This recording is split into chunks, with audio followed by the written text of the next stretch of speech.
vya kiroho. Bwana Yesu asifiwe. Haleluya. Wangapi wanajua vita? Vita. Tukisema vita, wangapi wanajua? Kama unajua vita, nyosha mkono wako juu. Basi hata kwenye sinema zile CD unaweza kwenda kukodisha. Kuna CD nyingine waga wanaonyesha vita. Anayejua kuvita. Kwa watu waga wanaangalia sijui Mong zile nini. Wangapi wameshaona hata kwenye TV? Okay, wangapi washaona mieleka? Tuanzie hapo. Peter ameshtuka. Wangapi washaona mieleka hata kwenye TV? Umeshaona Okay, maandiko yanasema kwamba ukisoma Efeso sura ya 6 mstari wa 10, naomba mmoja nisomee tunapoenda kuanza kusoma habari ya vita vya kiroho. Tamani mmoja awe na simu anasoma kwa haraka. Efeso 6:10. Neno la Mungu linasemaje?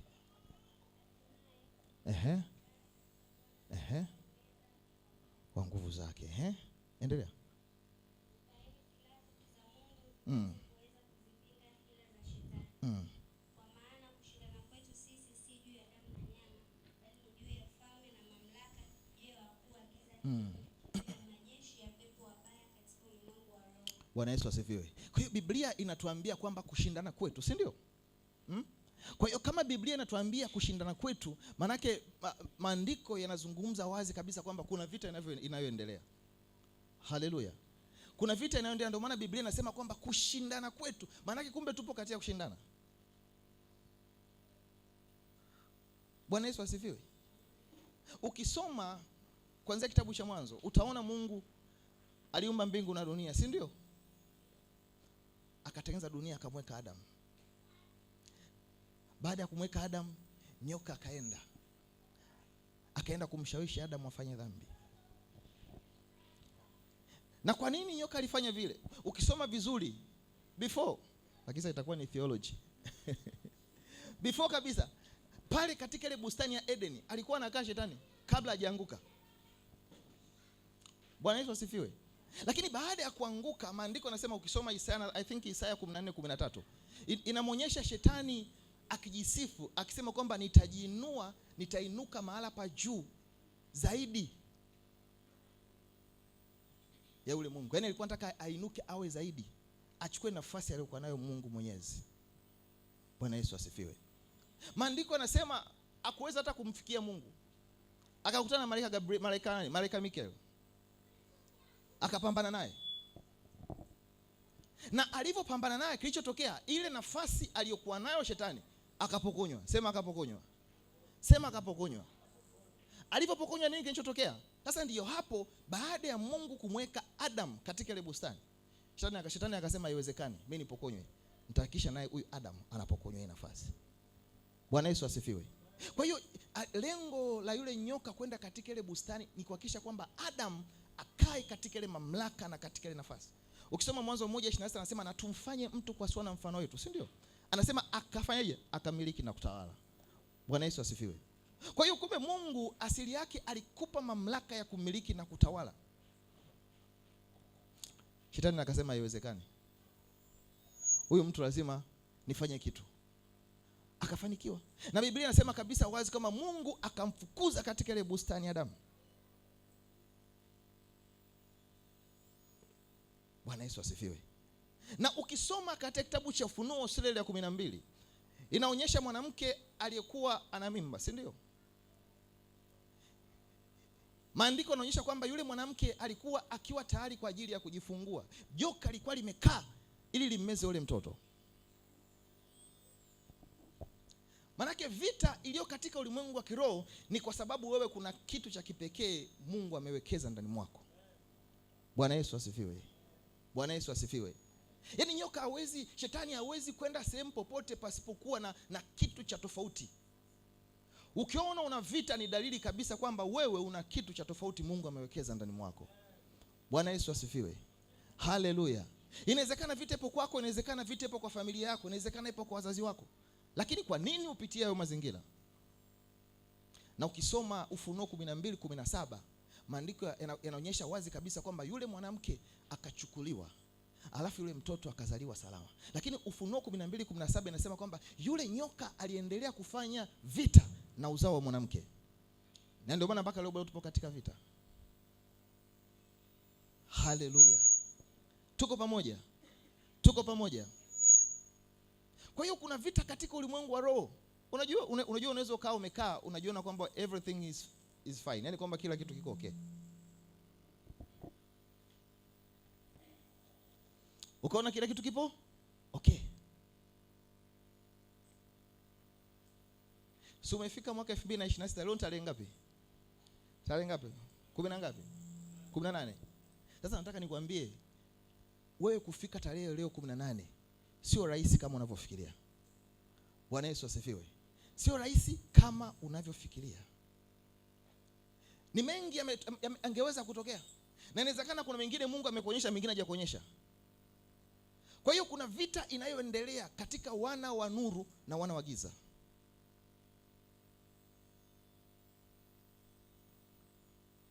Bwana Yesu asifiwe. Bwana Yesu asifiwe. Bwana Yesu asifiwe. Bwana Yesu asifiwe. Kwa hiyo kama shetani alikuwa hana shida na yule mama, alikuwa na shida ya yule mtoto. Manake shetani anacho fight na wewe, anachopigana vita na wewe ni katika habari ya kusudi la Mungu lililopandwa ndani yako. Bwana Yesu asifiwe.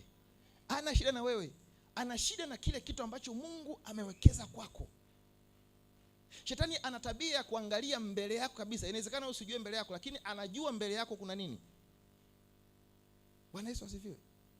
Anajua mbele yako kuna nini. Na ndio maana ana fight na kitabu kinasema katika Waefeso kwamba kupigana kwetu si katika damu na nyama. Kwamba kuna vitu tunaviona katika ulimwengu wa kimwili vinatokea kwetu, lakini kumbe kuna vita inaendelea katika ulimwengu wa roho. Ndio maana vitu tunaviona katika ulimwengu wa mwili.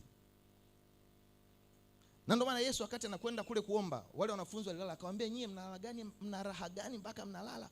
Akawaambia kesheni msije mkaingia majaribuni. Maana yake ni nini? Yuko mtu, maandiko yanasema kwamba shetani ni kama simba au ngurumaye ambaye anawinda aweze kutafuta nini? Mawindo. Kwa hiyo anazunguka. Yuko busy 24/7.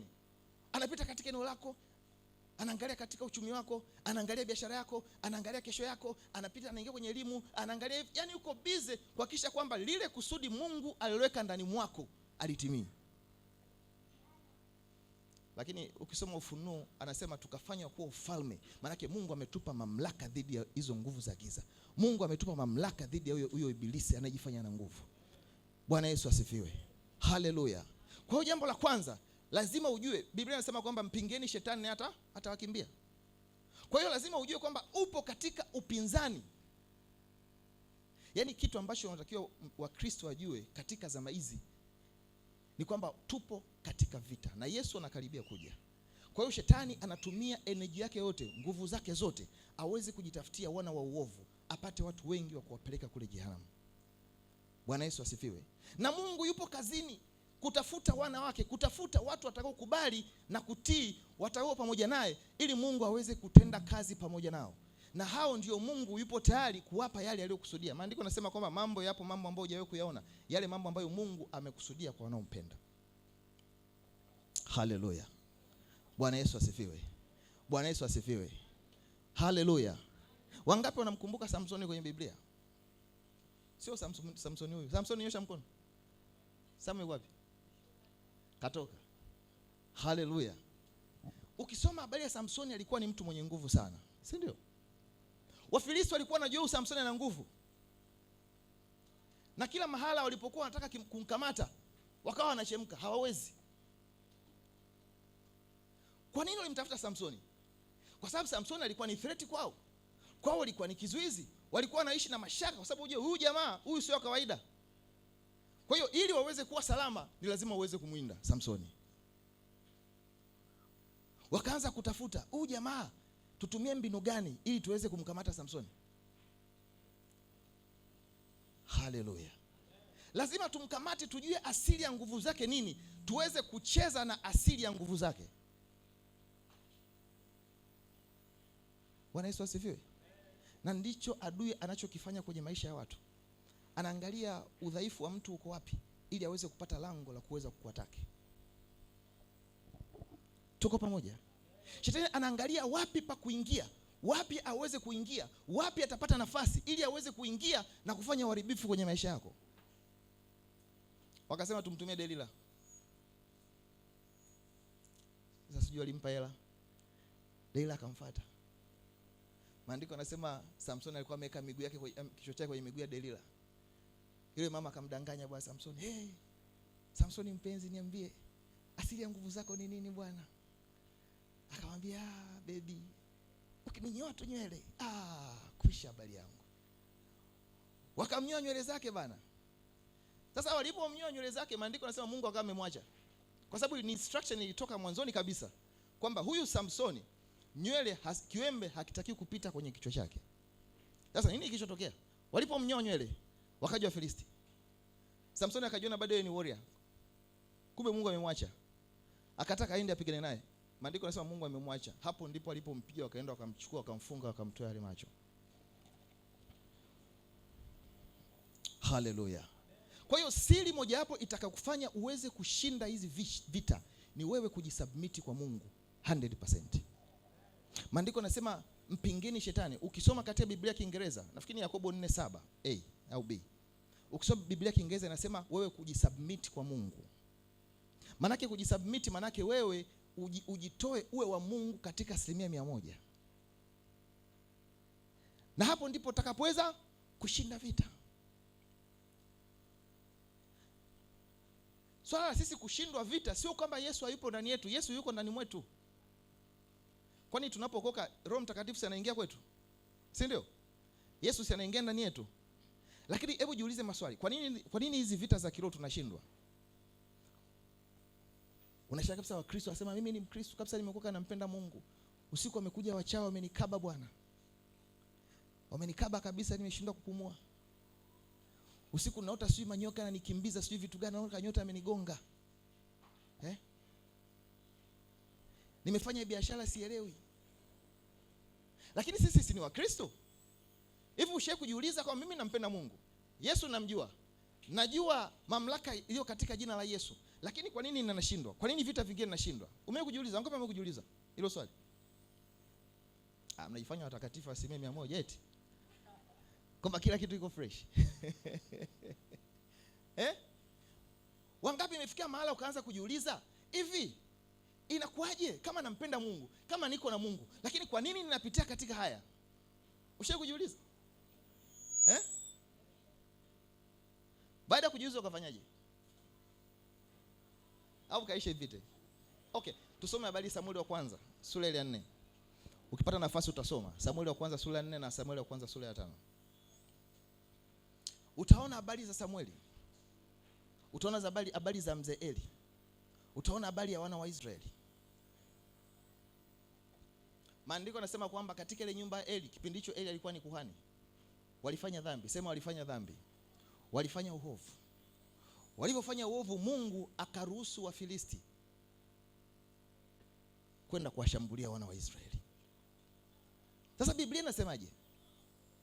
Maandiko yanasema walipopigana kati ya wana wa Israeli na Wafilisti, maandiko yanasema watu zaidi ya 4,000 walikufa.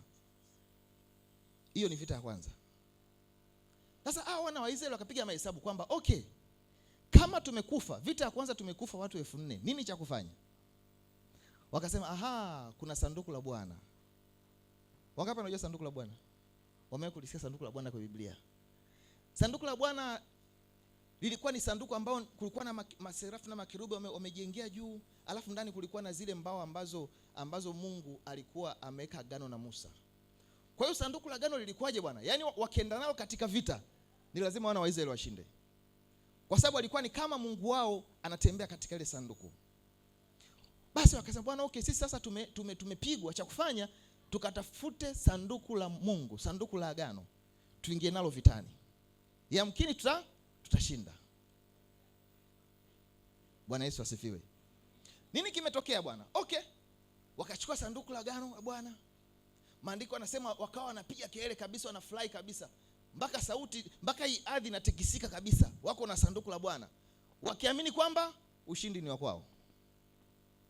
Lakini kumbe Biblia inasemaje? Inasema kwamba Mungu alikuwa hawapo pamoja nao, walikuwa wenyewe. Bwana Yesu asifiwe. Bwana Yesu asifiwe. Haleluya. Haleluya. Kwa hiyo kuna wakati kumbe Mungu anaweza akawa hayupo pamoja na wewe. ukaomba na kuomba, ukafanya vitu vyote na kufanya, na usoni mabadiliko. Kwa nini uone mabadiliko? Ni kwa sababu Mungu haiko na wewe wakati huo. Nini kilichotokea? Wakaenda na sanduku la agano bwana. Wale Wafilisti wakasema, jamani, tujitie moyo, tujitie nguvu, haina shida, wenyewe wanakuja na Mungu wao, hebu twendeni. Maandiko yanasema wakaambia twendeni tukapigane kiume. Biblia inasemaje? Walivyoenda Wafilisti, wale wana wa Israeli wakapigwa pamoja, sanduku la agano likachukuliwa. Haleluya. Hivi unaelewa vizuri? Wakapigwa na sanduku la agano likafanyaje? Likachukuliwa. Wametoka na makdai wenyewe, leo ushindi ni wa kwetu. Wanapiga kelele. Maandiko yanasema mpaka hii ardhi inatikisika kabisa hivi kwa kelele zao. Wale Wafilisti wakasema tujitie nguvu. Maandiko yanasema wakawapiga na ile sanduku wakalichukua kaondoka nalo. Just imagine. Haleluya. Bwana Yesu asifiwe. Utasoma vizuri hizo habari katika Samueli wa kwanza sura 4, kasome yote ukiwa nyumbani, na sura 5 kasome yote. Tuko pamoja? Tuko pamoja? Sema Mungu ana nguvu. Unaweza kadhani kama wameenda na sanduku la agano, ni kwa nini wamepigwa na sanduku likapokonywa? Naweza kajibu hili swali. iPhone, unaweza kajibu? Hebu jibu. Kwa nini? Wamekwenda na sanduku la agano. Sanduku la agano maana yake ni uwepo wa Mungu, lakini wakala kichapo. Tena maandiko yanasema walikufa watu wengi kuliko hata vita ile mara ya kwanza. Kwa nini? What do you think? Nani anaweza kajibu?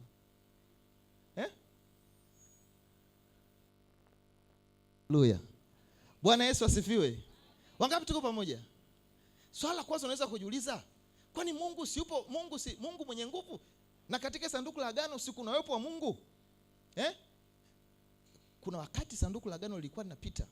Ukisoma Biblia, kuna mtu, mke wangu jina lake ni Uzawaza, aligusa sanduku la agano lile, kuligusa tu hivi, akaungua, akafa hapo hapo. Kwa hiyo maana yake sanduku la Mungu lilikuwa na uwepo wa Mungu. Kwa nini walipigwa na sanduku likapokonywa?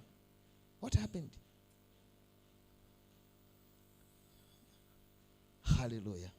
Sasa Mungu alivyokuwa ajabu bwana, kuonyesha kwamba sanduku la agano lina nguvu na yeye yupo.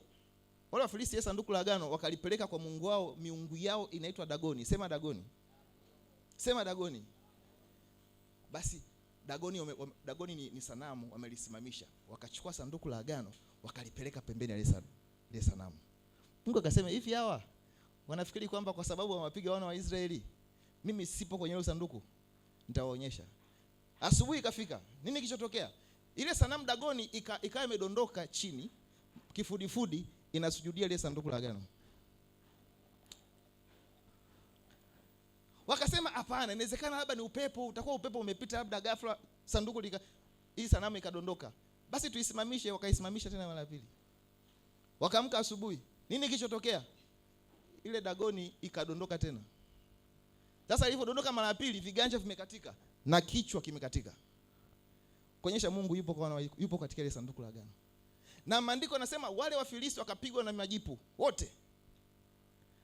Sasa unashangaa inakuwaje hawa jamaa walipigwa lakini bado yupo Mungu upo kanyika sanduku lile. Na ndio maana unaweza ukawa Yesu yuko pamoja na wewe lakini bado vita unaishindwa. Haimaanishi kwamba Yesu hana nguvu. Haleluya. Haleluya. Kwa hiyo kushindwa kwa wana wa Israeli haimaanishi kwamba Mungu hayupo, na haimaanishi kwamba sanduku la agano halina nguvu ya Mungu. Nguvu ya Mungu iko pale pale. Lakini shida ni kwamba walimkosea Mungu, wakaenda kwenye vita wakiwa peke yao, hawakuwa na Mungu. Haleluya. Haleluya. Bwana Yesu asifiwe. Bwana Yesu asifiwe. Nafundisha habari ya vita vya kiroho. Kwa hiyo manake ili uweze kushinda vita yote ya kiroho ambayo uko nayo, jambo la kwanza hakikisha Mungu yuko pamoja na wewe. Haleluya. Haleluya. Usije ukapigana wakati Mungu hayuko pamoja na wewe. Ninakumbuka kuna mtu ashaye kunihadisia. Sasa sijui ni kweli, sijui ni story, I don't know. Ila siwatishi. Akaniambia bwana, kuna mtu mmoja bwana alikuwa anatamani sana kuhubiri, akaniambia mchungaji anatamani kuhubiri. Natamani sana kwenda kusimama kutoa neno. Sasa yule bwana Mungu haikuwa pamoja naye. Alikuwa na njia zake anazozijua. Siku hiyo bwana akafundisha. Jamaa ananiambia usiku jamaa wakaenda wakamkaba. Bwana Yesu asifiwe. Haleluya. Haleluya. Ndio maana Yakobo 4:7 anasema mtini Mungu, manake mkaribie Mungu, alafu mpingeni shetani. Kwa hiyo ili umpinge shetani, jambo la kwanza umkaribie Mungu, ndipo utaweza kushinda vita katika ulimwengu wa roho. Haleluya. Tuko pamoja? Tuko pamoja. Kwa hiyo siri ya kushinda vita vya kiroho ni wewe kuwa karibu na Mungu. Pigie Bwana Yesu makofi. Haleluya. Haleluya. Bwana Yesu asifiwe. Bwana Yesu asifiwe. Kwa utaenda kusoma Waamuzi 16:20. Naomba nisomee Waamuzi 16:20.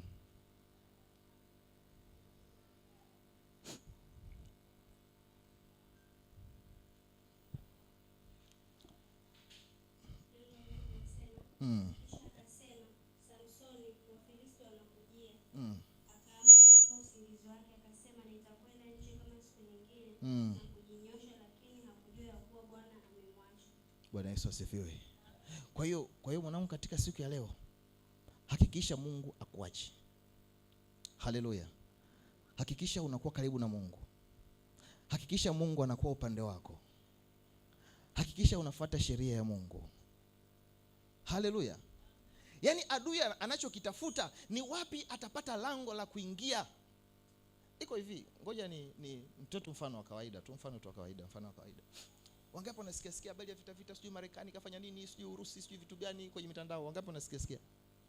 Hasa Marekani ana kamchezo fulani. Mchezo anaofanya, anaweza akatafuta nchi fulani labda Afrika, nchi gani, alafu anaweka base, anaweka kituo. Kwa nini anaweka kituo? Anaweka kituo ili kunapotokea na vita ajue kabisa kwamba atatumia njia hiyo kwa ajili ya kwenda kuwapiga wenzake. Yaani anajitengenezea mazingira fulani mazuri ya yeye kushinda. Kwa lazima atafute sehemu, lazima atafute upenyo. Kwamba anajua sasa kuna nchi fulani, akienda kuweka base yake pale, akitaka kupiga Iran atafanikiwa. Kwa hiyo anatafuta sehemu mbalimbali. Kwa hiyo adui ili aweze kukupiga, ili adui aweze kufanya uharibifu kwako, anatafuta lango. Sema lango. Sema lango. Sema lango. Haleluya. Bwana Yesu asifiwe. Okay. Nisomee Mathayo 17:20.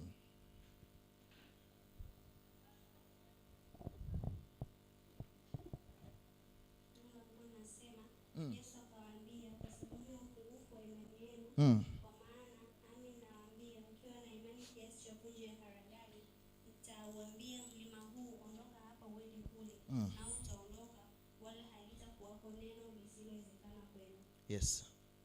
Ukisoma juu utaona habari, kuna wakati wanafunzi walimpelekea Yesu mgonjwa. Wanafunzi walimwombea yule mgonjwa lakini hakuweza kupona. Yesu akaenda akamwombea yule mgonjwa akaweza kupona. Wakashangaa imekuwaje? Ndio hapo Yesu akawaambia kwamba Bwana, vitu vingine kwa sababu ya upungufu wa imani yenu, vitu vingine haviwezekani ili mpaka uweze kufunga na kuomba. Point yangu ni nini? Ili uweze kushinda vita ya kiroho, inategemea kuna nguvu gani inayotenda kazi katika maisha yako. Bwana Yesu asifiwe. Ili uweze kushinda vita ya kiroho, inategemea na kuna nguvu gani inayotenda kazi ndani yako.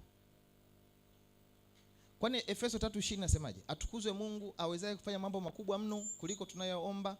Anasema kwa kadiri ya nguvu itendayo kazi ndani yetu. Kwa hiyo kumbe ndani ya kila muamini ipo nguvu inayotenda kazi. Kwa hiyo ushindi wako wewe inategemea na hiyo nguvu inayotenda kazi ndani wako. Yesu ameshashinda kifo na mauti. Nadhani wa Filipi 2:10 anasema kwamba alipewa jina lipitalo majina, ili kwa jina hilo kila goti itapigwa. Si ndio? Maana hakuna ufalme unaoweza kumshinda Yesu. Maana Yesu yeye yuko juu ya vitu vyote. Na kuna maandiko mengine yanasema kwamba alikufa akaenda akamnyang'anya nguvu aliyekuwa na nguvu dhidi ya mauti. Just imagine, tunaye Yesu, kila kitu kipo. Yesu ana nguvu, ameshinda kifo na mauti. Kwa nini tunashindwa? Kwa hiyo jambo lingine, je, hiyo nguvu inayotenda kazi ndani yako ikoje? Haleluya. Haleluya. Hivi unajua hata mtu akitaka kwenda kupigana, askari mmoja akataka kwenda kupigana na askari mwingine, lazima ajue kwamba huyu mtu anatumia silaha gani ndio akapigana naye, si ndio? Si ndio? Huwezi kwenda kwa watu wanaopigana makombora ya masafa marefu, wewe unakwenda kupigana na mkuki. Watu wa Mtwara wanasema mkuki. Haleluya. Kwa hiyo kupigana na adui inategemea, ili ushinde, wewe ndani mwako ukoje, nguvu inayotenda kazi ndani mwako ikoje. Yesu kashamaliza kila kitu. Ndio maana akasema Ufunuo ngapi? Ufunuo 10. No. Ufunuo 5. Anasema tukafanya kuwa falme na makuhani. Kamaliza Yesu. Tena tumepewa, maandiko yanasema tumepewa mtoto wanaume ambaye ni Yesu, mwenye uweza wa kifalme mabegani mwake. Kwa hiyo kila kitu tunacho, lakini kwa nini tunashindwa vita? Praise the Lord. Bwana Yesu asifiwe. Ukisoma, nisomee Waefeso 6:12. Waefeso 6:12. Inasemaje? Nisomee kwa nguvu. Kwa maana kushindana kwetu sisi sio juu ya damu na nyama, bali ni juu ya falme na mamlaka, juu ya wakuu wa giza hili, juu ya majeshi ya pepo wabaya katika ulimwengu wa roho. Bwana Yesu asifiwe. Anasema kushindana kwetu sisi sio katika damu na nyama, si ndio? Jamani, maandiko sio yanavyosema? Kwa hiyo manake nini? Kwamba upinzani wote unaouona, manake umeanza katika ulimwengu wa roho, ndio unaanza kuona katika ulimwengu wa mwili. Ndio mimi napenda kusema hivi kamba, jamani, ukiona hata kama jirani yako, unajua ndio maana Mungu anasema mpende hata adui zako. Kwa nini umpende hata adui yako? Kuna wakati unamuona adui yako sio kwa sababu yeye ni adui yako, ni kwa sababu kuna roho inayotenda kazi ambayo yuko ndani mwake. Ndio maana anakuwa adui kwako. Bwana Yesu asifiwe. Haleluya. Haleluya. Na huyo mwanangu atoa ushuhuda mmoja kwamba baba alikuwa na shida na hata kumtafuta ni kazi. Baba hata kufanya kitu ni kazi. Sasa shida sio baba, shida kwamba kuna roho inayotenda kazi inamsababisha yeye awe vile. Na maandiko yanasema kupigana kwetu si katika damu na nyama. Kwa hiyo issue sio kumchukia baba. Issue ni kuchukia ile roho inayotenda kazi ndani yake na kumfanya baba awe vile kama unavyomwona. Bwana Yesu asifiwe. Bwana Yesu asifiwe. Kwa hiyo pale unapomwona ndugu yako anaibuka tofauti, unapomwona mtu wako karibu amekuwa, yani uelewelewi imekuwaje, imekuwa kinyume na wewe, usimkasirikie. Mwambie jirani yako usimkasirikie. Mwambie usimkasirikie. Hivi unajua kuna wakati shetani anakuwa anawapossess watu, anaingia ndani ya mtu. Okay. Ngoja niame kidogo. Mfano. Natoa tu mfano mrahisi. Labda Kevi, baraka zake zimekaribia, si ndio? Mungu anakwenda kumbariki mwezi unaokuja. Sema amen. Wewe unajua. Unaweza kama mfano Afrika kweli. Okay. Sasa shetani anajua kabisa bwana kwamba Kevi mwezi wa pili kuna kitu kinakwenda kutokea. Kevi rafiki yako hapa nani? Wa karibu kabisa. Wacha wewe. Linda wewe, kumbe nafika karibu wa Kevi. Bwana Yesu asifiwe. Kwa shetani anaona kabisa bwana huyu Kevi anakwenda kubarikiwa mwezi wa pili. Nini cha kufanya? Cha kufanya kwa sababu rafiki yake ni Linda. Nafuta kwa jina la Yesu. Anakuja kwa Linda. Sawa? Linda anaanza kumbadilikia. Unashangaa anaanza kumrushia maneno ya ajabu. Unashangaa anaenda kumzushia. Anaenda kuna anamfuata huyu bwana Kevi amekuwa na tabia chafu mbaya. Kunavyomuona sio Mkristo yule, ni mnafiki, yuko hivi na hivi na hivi. Alafu Kevi anapata hizo habari. Anaanza kuumia. Huyu Linda amekuwa rafiki yangu. Imekuwaje? Nini kimetokea? Sasa Kevi anaanza kumkasirikia huyu. Unanielewa vizuri? Anaanza kumkasirikia Linda. Kwa hiyo Kevi akianza kumkasirikia Linda, maana yake shetani anafurahi kwamba mission yake completed, successful. Wangapi washauri walikuwa zile radio za Bluetooth sisi au vivi speaker vya Bluetooth vidogo? Nani washauri kuviona? Ukiconnect kwenye simu inasemaje? Hivyo sio lazima upatie hivyo tu. Hebu niambie inasemaje? Sema bwana. Inasema Bluetooth nini?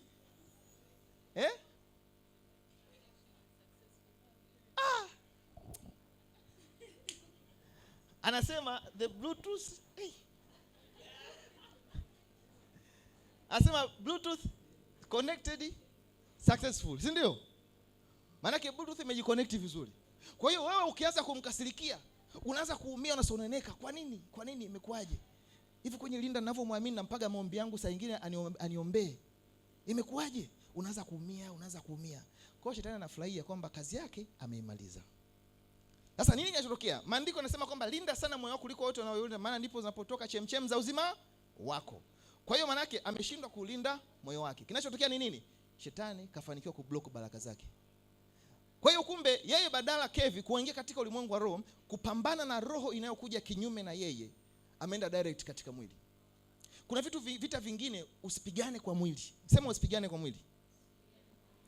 Usiwakasirikie watu. Watu wakibua kinyume na wewe usiwakasirikie. Bwana Yesu asifiwe. Usiwakasirikie au pigani na wao, unapigana na roho ya giza inayotenda kazi ndani yao. Pigie Bwana Yesu makofi. Na cha ajabu nini? Na cha ajabu kinachotokea sasa. Ngoja nikwambie nikupe siri. Yule anayetumiwa na adui, maskini ya Mungu, yeye inawezekana hajui kabisa hata kama amekukosea. Haleluya. Hajui kabisa. Yaani unajua mtu anaweza akafanya kitu asijue kama amekosea, lakini wewe umemkosea. Sio yeye. Yuko possessed na adui. Lakini anayewindwa ni wewe, ili kusudi la Mungu lisitimie kwako. Ndio Biblia inasema kwamba kupigana kwetu si katika damu na nyama. Kupigana kwetu ni katika ufalme ule wa roho, katika ule ulimwengu wa roho. Haleluya. Haleluya. Kwa hiyo mpaka unaona vita inatokea katika ulimwengu wa mwili, huko tayari vita imeshaanza zamani sana katika ulimwengu wa roho. Na kwa nini tunaambiwa tuombe? Tunaambiwa tuombe ili kabla vita hatujaona katika ulimwengu wa mwili, tumeifuata katika ulimwengu wa roho, tumeenda tumepambana nayo. Alafu tunaizuia isitokee. Mpigie Bwana Yesu makofi. Okay. Nisomee tena Efeso 6:12. Nisomee tena.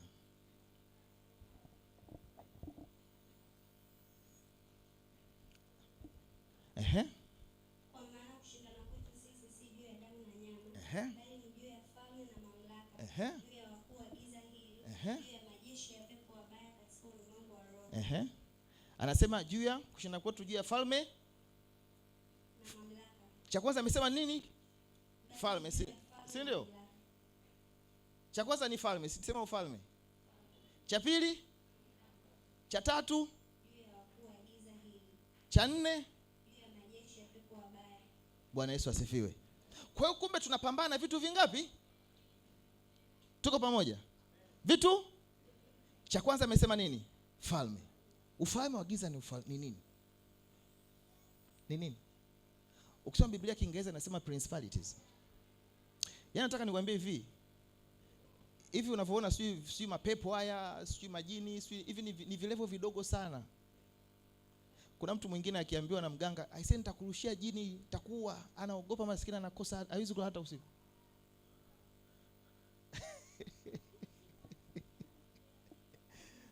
Kwa hiyo level ya kwanza unaopigana nayo ni ufalme. Ufalme wa giza ni nini? Anaposema kupigana kwetu si katika damu na nyama, lakini katika falme. Unapozungumzia falme, hawa ni wakuu wa giza. Kwa sababu falme sio wakuu wa giza. Falme ni unaweza kusema ni kitengo ambacho kazi yake yenyewe ni kukaa katika mipaka ya kiroho. Sasa mipaka ya kiroho. Naomba unisikize vizuri kwa sababu wewe ni warrior na unakwenda kuomba. Lazima ujue vitu unavyopigana navyo. Huwezi kupigana na kitu usichokijua, si ndio? Si ndio? Si ndio? Hauwezi kupigana na kitu usichokijua. Kwa hiyo anapozungumzia falme, hizi ni mamlaka kubwa ambazo kazi yao zinakaa katika mipaka. Unaweza ukashanga katika eneo fulani. Let's say hapa si tuko Twangoma. Katika Twangoma kuna falme ya giza. Na wakati mwingine zinaweza kukaa katika familia fulani. Ukoo fulani X, ukoo fulani labda ukoo wa Kimario. Yaani zenyewe zinakaa kwa ajili ya zinakaa kwa ajili ya kumonitor kwenye mipaka. Kazi yake ni nini? Kazi yake ni kuhakikisha kwamba katika ile eneo husika hakuna kinachokifanyika bila ridhaa yao. Bila ridhaa yao. Nakumbuka mimi na mke wangu wakati tunaanza huduma, nadhani zile wiki za kwanza, ile miezi ya kwanza, nikaa nafanya maombi kwa ajili ya kukamata anga la eneo hili. Usiku akaja, falme zikaja, wamejiungana wenyewe kwamba leo tunakwenda kumuua huyu kijana huyu. Wakaja wakachemka, sema wakashindwa, na hawawezi kuweza. Mpigie Bwana Yesu makofi. Haleluya. Na sio hivyo tu, wakamfuata mke wangu, wakamwambia, sasa wewe, ili huduma iweze kufanikiwa, mtutafute. Bwana Yesu asifiwe. Unajua kuna vitu katika ulimwengu wa kiroho usipovijua, na ukivijua utakuwa serious kwenye kuomba. Okay, mfano, natoa tu mfano mrahisi. Umeamua kuanza biashara yako bwana. Wangapi wamefanya biashara? Nitoe mfano mwingine. Unafanya biashara, si ndio? Umeweka katika eneo lako, labda let's say biashara yako labda unauza, tufanye mfano hapo, unauza una kanga zako chapati, umeweka katika ile eneo. Sasa katika ile eneo kuna zile falme ambazo zenyewe zimekaa katika eneo lote. Kwa hiyo zenyewe zinaamua kwamba nani wa kufanikiwa katika ile eneo na nani wa kutokufanikiwa. Kwa hiyo ili mtu afanikiwe lazima aende kwao. Unashangaa ameenda kwa wachawi, sio kufanya vitu gani? Maana wale wameenda kupata ruhusa kwa wale wakuu, wale wafalme wa maeneo yale ili waweze kufanikiwa. Bwana Yesu asifiwe. Tuko pamoja? Tuko pamoja. Kwa hiyo unaweza kukuta kuna ufalme, kuna ukoo fulani, ukoo X. Wanachokifanya wanaangalia, ukoo kuna neema ya kufaulu, kuna neema ya kushinda, kuna neema ya biashara, kuna neema hii. Kwa hiyo wanakwenda kukaa kuhakikisha kwamba hakuna mtu katika ule ukoo atakayetoboa kimaisha. Kwa hiyo manake ili mtu atoboe lazima waende kwao wakaombwe ruhusa ili huyo mtu atoboe. Unless otherwise ukaingia kutumia jina la Bwana Yesu Kristo mwana wa Mungu aliye hai. Hapo ndipo unaweza kuwashinda na zaidi ya kushinda. Bwana Yesu asifiwe. Na ndio maana Mkristo hautakiwi kitu kinachoitwa maombi ukuchukulie poa. Haujui ni vita gani unaopigana. Bwana Yesu asifiwe. Hebu jiangalie jinsi ulivyo. Jiangalie jinsi hapo ulipo. Level ya maisha uliyokuwa nayo. Level ya uchumi uliyokuwa nayo. Sikiliza, inawezekana ni vitu vizuri Mungu alikuwa amekusudia kwenye maisha yako, lakini kwa kutokusimama adui akaingia kati akafanya kwake. Kwa hiyo unapopata maarifa ya, maana yake inuka, simama kwa miguu yako, fanya kazi katika ulimwengu wa roho na Mungu atakutoa, atakupeleka mahala. Bwana Yesu asifiwe. Haleluya. Haleluya. Kwa hiyo kama umeweka biashara yako eneo fulani, lazima uingie katika ulimwengu wa roho. Bwana Yesu, ninaharibu kila falme yote katika eneo hili. Maandiko yanasema katika Yoshua 1:3, kila nitakapokanyaga nyao za miguu yangu, Mungu umesema utanipa. Kwa hiyo Mungu, maada mimi nipo katika eneo hili, hakuna ufalme wote utakokuwa juu yangu. Mimi ndio mtawala eneo hili. Alafu utaona kitakachotokea. Haleluya. Haleluya. Bwana Yesu asifiwe. Bwana Yesu asifiwe. Nakumbuka kuna wakati wife alikuwa anipa ushuhuda, alikuwa ameenda sehemu kuna saluni. Akaenda kutengenezwa nywele vizuri. Sasa hiyo sehemu cha ajabu, mara kibao wife alikuwa anapita pale aoni ile saluni, si ndio? Alikuwa aioni. Na iko open tu, aioni. Wafanya biashara, nyosheni mikono yenu ambao mnafanya biashara.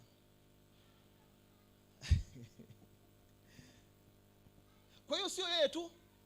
Yaani unajua mtu anaweza kama amefungua biashara, watu wakaa napita ile kama ni frame au duka, watu walioni na liko kabisa, liko wazi. Unashangaa mtu maskini, mbona wateja hawaji? Kumbe wenzako maskini hawaoni kama kuna frame hapo. Bwana Yesu asifiwe. Haleluya. Haleluya. Bwana Yesu asifiwe. Hawaoni.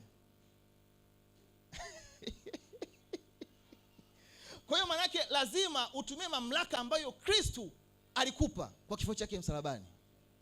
Bwana Yesu, mimi ni mmiliki wa mahali hapa. Mimi niko juu. Maandiko yanasema katika Efeso 1:21 kwamba Yesu amepewa jina juu ya nguvu zote, juu ya sultani zote, juu ya mamlaka yote na juu ya vyote, na kila goti itapigwa na itasema kwamba Yesu ni mwana wa Mungu aliye hai. Haleluya. Tuko pamoja? Tuko pamoja? Kabisa. Kama tuko pamoja, nyosha mkono wako juu hivi. Kinachofuata ni mamlaka. Sema mamlaka. Sema mamlaka. Si unajua siku hizi hapa Tanzania kuna mamlaka ya maji safi, si ndio? Mamlaka ya maji safi, si mamlaka inahusika na umeme, mamlaka una binti yangu safi anasema mamlaka ya mapato, mamlaka ya hali ya hewa. Kwa hiyo mamlaka ni nini? Wale wakuu, wale zile falme zikishamaliza kazi yao, wanakuja mamlaka wako chini yao. Kwa hiyo mamlaka zao nini? Wenyewe wanaenda katika eneo husika, wana mamlaka juu ya eneo fulani. Labda katika familia yako wana mamlaka katika eneo la elimu, wanakuwa na mamlaka katika eneo la biashara. Kwa hiyo unashangaa kwa nini wanasema kwenye biashara, kumbe kuna mamlaka tayari zimesha take charge eneo hilo. Tunaelewana vizuri? Nataka tu ujue, ili ujue wakati unaombaje, ujue vitu unavyopigana navyo. Sawa? Tuko pamoja? Baada ya mamlaka inafuata nini? Wakuu wa giza, si ndio? Wakuu wa giza kazi yao wenyewe, unakuta hapo ndo kuna wachawi hawa wanapiga nini vitunguli hivi. Hao kazi yao bwana, kuna vitu wanavifanya kama sheria katika ulimwengu wa roho. Na maana gani? Iko hivi. Ndipo unakuta katika familia fulani, katika eneo fulani, kwamba bwana hawa wataweza kwenda katika eneo fulani, lakini wakifika mahala wanakwama, hawezi kusogea tena. Kwamba unaweza kumwachia mfano binti akafanya vizuri, akafaulu shule vizuri, akaenda university akapata madoctorate yake vizuri, lakini unakuwa nakamata katika ndoa kwamba atafanya vyote, lakini katika ndoa atoboi. Afu unakuta wote katika jamii wanafanana. Shangazi, watoto wa shangazi, siki na mama mkubwa wanafanana, yani hivyo tabia. Maana yake nini? Hawa wamefanya hivyo vitu viwe sheria. Bwana Yesu asifiwe. Kwani simshaye kuona kama ukoo fulani unakuwa na kitabia fulani ambacho kinafanana? Simshaye kuona? Kunakuwa na kitabia na inawezekana kwani hicho kitu kipo. Yaani kunakuwa na tabia fulani inafanana. Yaani kuna mara fulani wanakwenda, kuna mara fulani wanakwama, hawezi kusogea tena mbele, wanaishia hapo hapo. Maana yake nini? Katika ulimwengu wa roho kuna sheria iliyotengenezwa na wakuu wa giza kwamba hawa watu hawatokei kwenda sehemu nyingine, wataishia hapo hapo. Haleluya. Anasema kupigana kwetu si katika damu na nyama. Kwa hiyo Paulo anajaribu kutuambia ni vitu gani ambavyo tunapambana navyo katika ulimwengu wa roho. Bwana Yesu asifiwe. Sasa baada ya hapo kunao mapepo wachafu. Sema mapepo wachafu. Au kazi yao ni nini? Hizo mamlaka. Kwa mfano ameenda kumkamata mtu katika elimu. Kwa hiyo wale pepo wachafu wanaofanya, unashangaa mtu akiwa darasani anasinzia, mwalimu akifundisha haelewi. Bwana Yesu asifiwe. Yaani hawa wanakuwa sasa ni wale watendaji ili kuweza kutimiza lengo ya yule falme wa kwanza. Nisomee Efeso 1:21. Nisomee Efeso 1:21. Inasemaje? Anza 20. Aliyotenda katika Kristo alipofufua katika wafu. Akamweka mkono wake wa kuume katika ulimwengu wa roho. Juu sana kuliko ufalme wote na mamlaka na nguvu na usultani na kila jina litajwalo Yesu ulimwenguni huu bali katika ule ujao pia. Bwana Yesu asifiwe. Bwana Yesu asifiwe. Kwa hiyo Bwana Yesu kumbe yeye yuko juu ya nini? Tuanze kimoja. Cha kwanza amesema juu ya nini? Ufalme wote. Si ndio? Kwa hiyo kama Yesu yuko juu ya falme wote, kwa hiyo zile falme za giza kwetu sisi ni kitu kidogo sana. Kwa sababu tuliye naye Yesu, yeye ni mfalme wa wafalme wote. Bwana Yesu asifiwe. Na ndio maana kilichotokea katika Ufunuo 5:10 maandiko yanasema akatufanya sisi kuwa ufalme. Maana yake nini? Akatufanya sisi kuwa zaidi ya hizo falme ambazo zinamiliki katika ulimwengu huu. Kwa sisi tunazo nguvu ya kuzishinda. Tunaweza kuziataki. Haziwezi kutuzuia. Kwa hiyo ukisimama kwa miguu yako, ukikaa vizuri na Mungu, hakuna falme itakao kuzuia. Mpige Bwana Yesu makofi. Haleluya. Lazima ujue wewe Mkristo umebeba kitu cha thamani sana. Usiwe mnyonge, usijichukulie kawaida. Maandiko yanasema sisi ni familia pamoja na watu wa mbinguni. Sisi si wageni. Haleluya. Haleluya. Lazima ujue wewe unayo mamlaka yote. Katika maisha yako unaona kitu ukielewi. Katika familia yako unaona kitu hakiko sawa. Katika ukoo wako unakiona kitu hakiko sawa. Sikiliza, simama kwa nafasi yako kuokoa ukoo wako. Haleluya. Nini kimetokea kwa Esther? Esther aliona kabisa wana wa Israeli wanakwenda kuangamia. Akasema haiwezekani. Nitaenda kinyume na sheria kwa yule mfalme. na itajulikana huyu Mungu wangu ni naye ni Mungu yupi. Akasema nitaenda kufunga siku 3 kavu. Esther. Maandiko yanasema Esther akapata kibali mbele ya mfalme. Watu walikuwa hawezi kwenda kwa mfalme. Esther alipoonekana kwa mfalme, mfalme akamwambia, "Wewe Esther, una neno gani? Unataka kitu gani?" Bwana Yesu asifiwe. Sikiliza, mamlaka ya Mungu ya ajabu iko ndani mwako, una uwezo kufanya jambo lolote na kwa wakati wowote. Mpigie Bwana Yesu makofi. Haleluya. Haleluya. Bwana Yesu asifiwe. Ifike wakati amua. Enough is enough. Ukiangalia uko wako, kuna historia ambayo inatembea. Unasema no Bwana Yesu, maadamu Mungu amenipa neema ya kuokolewa, historia yangu ninaibadilisha kwangu mimi na ninaibadilisha ya familia yangu. Hawatakuwa vile walivyokuwa. Mpigie Bwana Yesu makofi. Haleluya. Haleluya. Bwana Yesu asifiwe. Sikiza ngombe, Mungu alivyokuokoa hajakuokoa kwa bahati mbaya. Mungu amekufanya ujue neema yake sio kwa bahati mbaya. Unaweza ukaokoa taifa lako, unaweza ukaokoa jamii yako, unaweza ukaokoa lugha yako, unaweza kuokoa kabila lako, unaweza kuokoa familia yako. Haleluya. Haleluya. Haleluya. Ifike wakati kuwa natembea na kifua mbele. Kama unaona kuna mlima unawazuia, unaona ukiangalia historia familia yako, kila anapoishia mtu eneo fulani anakwama, sema wewe mlima, maandiko yanasema mbele ya mtumishi wa Mungu, mimi hapa utakuwa tambalale. Wewe mlima, sikia neno la Bwana. Umewatesa familia yangu, umetesa ukoo wangu, lakini kuanzia leo mwaka huu 2026 Mungu wangu ataonekana na itajulikane yuko Mungu wangu aliye hai. Unatembea kwa kifua. Bwana Yesu asifiwe. Bwana Yesu, kama walifeli imeishia 2025, sio 2026. 2020 itajulikana Mungu au Baali. Ndio maana Elia akasema na ijulikane yuko Mungu wa Elia, na ijulikane kwamba nimefanya sawa na neno la Mungu lilivyosema. Maandiko yanasema alipomaliza moto ukashuka ukateketeza ile madhabahu.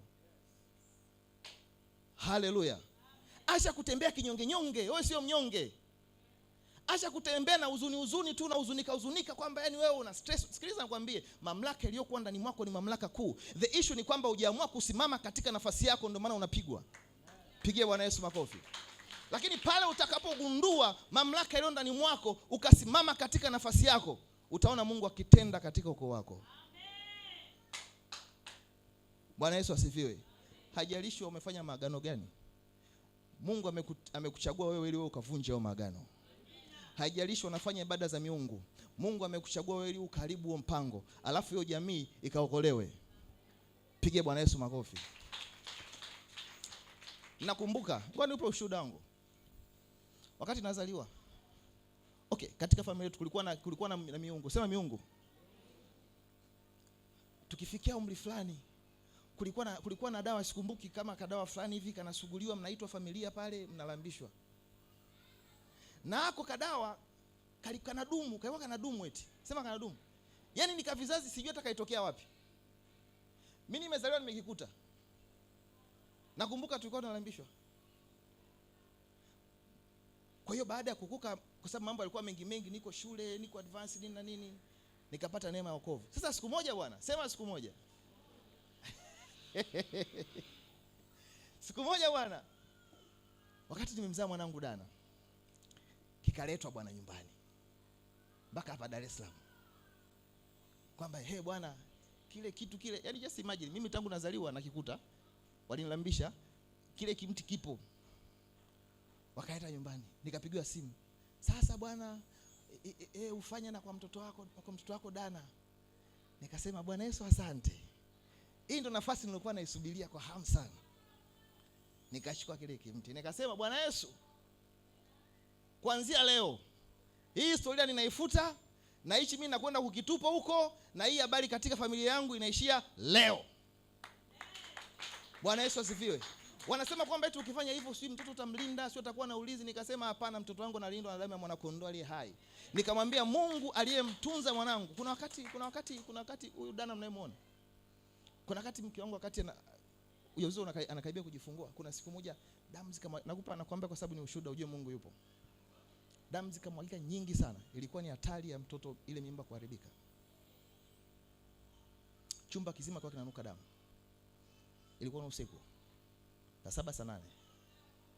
Nikamwambia wife. Nikaenda sebleni. Nikaomba maombi makali sana. Mungu, mimi sina kutumikia. Mungu, mimi si mtumishi wako. Huyu mwanangu, mtoto wangu wa kwanza hajafa, ni mzima na hatakufa. Nikama wife twende hospitali. Tukaenda hospitali.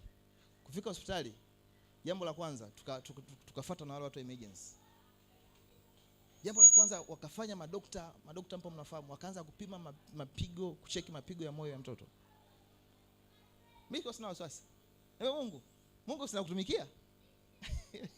Unajua kuna raha kama yani ukitembea na Mungu afu kumwamini kama Mungu anaweza. Sikiliza, jiamini Mungu uliye naye, Mungu anaweza hata katika nyakati za hatari. Ukisimama na Mungu, Mungu atakutetea. Haleluya. Ukisimama na Mungu, Mungu atakutetea. Wakaanza kuchukua ama dokta. Wakaanza kupima, kucheki, wakakuta mtoto mapigo ya moyo yanaenda. Sema yanaenda. Maana yake mtoto hajafa. Na ndio dana unayemuona huyo. Haleluya. Haleluya. Kwa hiyo nikasema Mungu aliyemlinda mwanangu katika ile tumbo hajafa. Hivyo vitu sivitaki. Ataendelea kumlinda mpaka wewe unamlinda. Sikiliza, simama kwa nafasi yako. Mungu amekupa mamlaka kubwa kuliko mamlaka zote katika dunia hii. Bwana Yesu asifiwe. Nataka kuona kuanzia leo, sitaki kuona ukiwa na huzuni. Hivi vita vidogo, vikwazo vidogo, sikiliza, mamlaka iliyokuwa ndani mwako ni mamlaka kubwa kuliko hizo mamlaka. Haleluya. Kwa hiyo usitegemei mtu unayemjua Kristo, kitu kidogo kinakutoa katika reli, unakuwa na mawazo, sijui itakuwaje, itaendaje? Nitafanyaje? Itakuwaje? Mbona sielewi? Sikiliza. Simama. Ukisoma Ezekiel 2 inasemaje? Simama kwa miguu yako nami nitasema na wewe. Haleluya. Wangapi wana amani? Una amani? Una amani? Una amani? Uko vizuri? Mamangu imekaaje? Imekaa vizuri? Imekaa vizuri. Mshike mkono jirani yako. Mwambie wewe jirani yangu, mshike kabisa hivi, mtikise. Mwambie acha kulialia. Acha kulialia. Sikiliza, maandiko yanasema sisi sio watoto wadogo. Wewe sio mtoto mdogo katika ufalme wa Mungu. Wewe sio mtoto, wewe ni mwana wa Mungu aliye hai. Bwana Yesu asifiwe. Kwa hiyo katika watoto, Mungu ni Mungu wa watu wote, lakini kuna wachache Mungu kwao wenyewe ni wana na Mungu kwao ni baba. Wewe ni mmoja wapo. Kwa hiyo wewe unapoenda mbele za Mungu, auendi kama mtoto wa Mungu, unaenda kama mwana wa Mungu. Ndio maana maandiko yanasema, Yesu wakamuuliza tufundishe jinsi ya kuomba. Akamwambia mnapoomba kwanza, jambo la kwanza akasema baba yetu uliye mbinguni. Maana yake nini? Maana yake unapoenda mbele za Mungu kwanza, jua Mungu ni baba kwako, alafu wewe ni mwana. Bwana Yesu asifiwe. Kwa hiyo usiende kiunyongenyewe kwa baba. Ambie baba, mimi ni mwanao, wewe ni baba yangu. Hivi Mungu unaona kinachoendelea hapa? Mimi sikielewi. Kwa hiyo Mungu tunafanyaje? Mungu ni kuone kazini. Mpigie Bwana Yesu makofi. Haleluya. Simama kwa miguu yako tuweze kuomba. Rana makoradia. Zikanda la bashitaya. Sikanda rabaseketelebe. Rono moseti la mande. Rana makotele. Si kwa majeshi wala silaha, ni kwa Roho Takatifu. Nguvu za giza zinashindwa kwa jina la na. Thank you Holy Spirit. Thank you Holy Spirit. Karada babas rabandera basitaya. Likarana mandere antaya. Hirana mana maseketela bakataya. Zitala mandele bobobo kotaya ndela liamanda. Izantela la mandela bakotaya. Izana mandele lilibo sitaya. Zikaba baba shela baba. Rena mama masetele bebe. Mwabudu Mungu kwa dakika chache tunapokwenda kuanza kuomba. Hakuna Mungu kama wewe. Yes Jesus. hakuna popote, popote hakuna Yesu, hakuna, yes Jesus, Mungu kama wewe, hakuna, hakuna popote, hakuna, hakuna kama una, he, popote,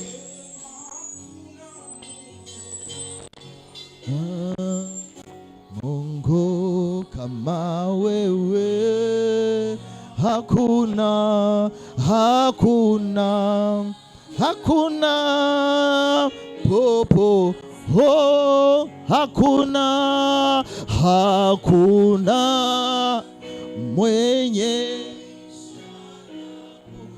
oh, kama wewe, kama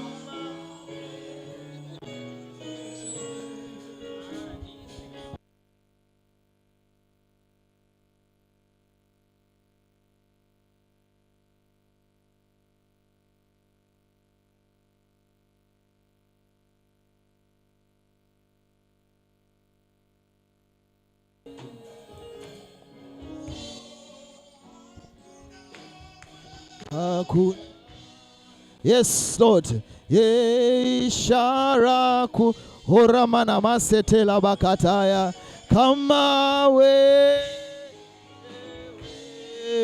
oh, si kwa majeshi